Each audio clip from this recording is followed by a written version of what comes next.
જય શ્રી કૃષ્ણ, જય માતાજી, હર હર મહાદેવ. પર કિચન વ્લોગ્સમાં આપનું હાર્દિક સ્વાગત છે. તો શ્રાવણ માસનો આ શુક્રવાર આજે છે. તો આજે મારે જીવંતિકા માતાનું વ્રત છે, તો મેં એટલે લાલ કલરના કપડાં પહેર્યા છે. તો પહેલાં હું નાહી ધોઈને ઘરે પૂજા કરીને હું માર્કેટ આવી છું. માર્કેટમાં હું ગુલાબ અને બીલીપત્ર લઈશ. હું સામે મંદિર છે, તો મંદિરમાં ફૂલો ચડાવીશ, દર્શન કરીશ. તો આજે મારે જીવંતિકા માતાનું વ્રત છે, તો એમાં કથા સાંભળવાની હોય છે. કોઈ પણ સ્ત્રીએ પીળા વસ્ત્રો કે પીળા અલંકારો, પીળા રંગની ચીજ વસ્તુનો ત્યાગ કરવાનો છે. લાલ વસ્ત્રો, ગુલાબી વસ્ત્રો પહેરી શકાય છે. અને 12 વાગ્યા સુધી જાગરણ કરવાનું હોય છે. પછી 5 દીવાનો આરતી કરવાની હોય છે. ખાંડનો શીરો બનાવવાનો હોય છે. બાળકોના રક્ષણ માટે માતાજી પ્રાર્થના કરે છે.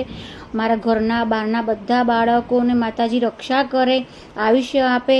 તો મેં શીરો બનાવી દીધો છે ઘઉંનો, અને ભગવાનને દીવો કરી અને પ્રસાદ ધરાવે છે, ફૂલ મૂક્યા છે. અને હવે વાર્તા હું વાંચીશ, પછી આરતી કરીશ.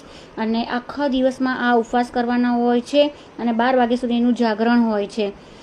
તો વિડીયો સારો લાગે તો લાઈક આપજો. જય શ્રી કૃષ્ણ, જય માતાજી, હર હર મહાદેવ.